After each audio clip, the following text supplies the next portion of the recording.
Shalom, shalom, j'espère que vous allez bien. Je vais tout de suite confier ce temps au Seigneur. Dieu, 3 fois Saint, nous te prions de prendre toute la place. Seigneur, permets que cette suite-là sur l'amour puisse faire du bien à quelqu'un, que toute la gloire te revienne au nom de Jésus. Pendant ces quelques minutes, je prie, Père, que tu m'effaces, que tu prennes toute la place au nom de Jésus. Amen. Donc, j'espère que vous allez bien. Donc, nous allons poursuivre toujours sur l'amour. Donc, on a vu quelques caractéristiques de l'amour, l'amour pour le prochain, l'amour pour l'ennemi, l'amour pour Dieu. Aujourd'hui, j'aimerais parler brièvement de l'amour pour l'étranger. Lévitique 19, 33 et 34 nous dit ceci. Si un étranger vient s'installer dans votre pays, ne l'exploitez pas. Traitez-le comme s'il était l'un des vôtres. Tu l'aimeras comme toi-même, car vous avez été vous-même étranger en Égypte. Je suis l'Éternel, votre Dieu. Ici, c'est la Bible qui exhorte le peuple juif à s'occuper de l'étranger. On a dit que le prochain, c'était quelqu'un vers qui on va pour apporter de l'aide. On n'attend pas que notre prochain nous demande de l'aide. On voit qu'il est dans le besoin, on s'approche de lui pour apporter de l'aide. Mais ici, l'étranger, j'aimerais définir en quelque sorte l'étranger comme quelqu'un qui ne vit pas sur notre territoire, quelqu'un qui n'est pas de notre terroir, qui n'est pas de là où on habite, qui n'est pas de notre communauté, qui n'est pas de notre commune, qui n'est pas de notre quartier, qui n'est pas de notre maison, quelqu'un qui ne vit pas avec nous. Donc l'étranger, c'est quelqu'un qui vient vers nous pour nous demander un service, pour nous demander de l'aide.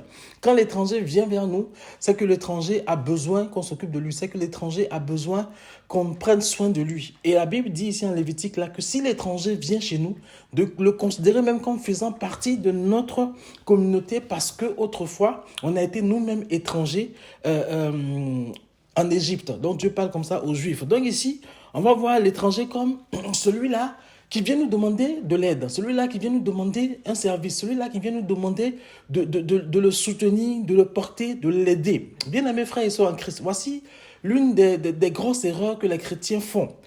Il ne faut pas refuser d'aider quelqu'un parce que tu te dis que la personne qui est en train de demander de l'aide là a les moyens pour ne pas être dans le besoin.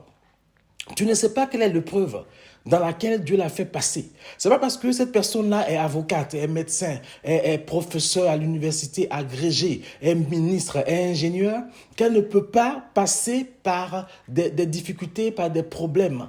Quand une personne de haute stature, selon ta vision, vient te demander de l'aide, je pense que tu dois bénir Dieu. Parce que si lui, il a besoin de toi, c'est que toi aussi, Dieu t'utilise pour aider quelqu'un.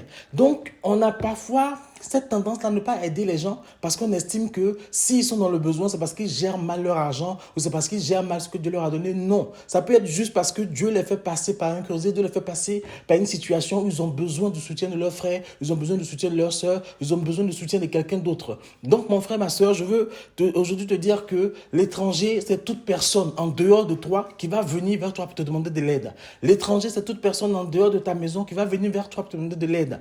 L'étranger, c'est toute personne en dehors de ta communauté, de ton quartier qui va venir vers toi pour te demander de l'aide. Et si cette personne vient te demander de l'aide, avant de dire non, parce que tu connais son niveau de vie, parce que tu sais qu'il n'est pas censé être dans le besoin, il faut d'abord prier Dieu ou chercher la volonté de Dieu avant de le refuser. Amen. J'ai été choqué dans une communauté où une pauvre dame demandait de l'aide.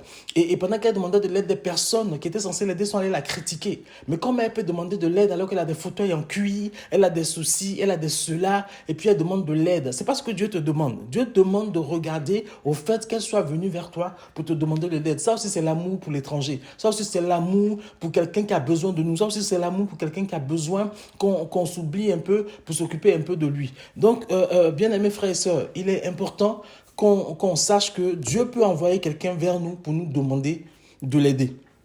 Dieu peut susciter que quelqu'un vienne vers nous pour nous demander de l'aide. La Bible dit que certains ont été tellement hospitaliers que sans s'en rendre compte, ils ont reçu des anges. L'étranger qui vient vers toi peut être un ange. Je rappelle que l'étranger, c'est toute personne qui est en dehors de toi, qui est en dehors de ceux que tu connais, qui est en dehors de ta communauté. Toute personne qui n'est pas dans ton entourage immédiat, qui vient te demander de l'aide, c'est lui qu'on peut considérer comme l'étranger. Donc, que Dieu t'aide à manifester cet amour-là pour un inconnu qui vient te demander de l'aide, pour quelqu'un même que tu connais, mais de loin, qui vient te demander de l'aide, pour quelqu'un que tu connais juste par information, qui vient te demander de l'aide. Dis-toi que Dieu te donne l'occasion de manifester l'amour pour quelqu'un que tu ne connais pas. C'est très important. Et quand on lit la Bible, l'étranger est pris très au sérieux par Dieu, parce que le peuple lui-même a été étranger en Égypte, et Dieu veut que l'étranger qui vienne puisse trouver refuge chez quelqu'un. On ne peut pas rejeter comme ça l'étranger.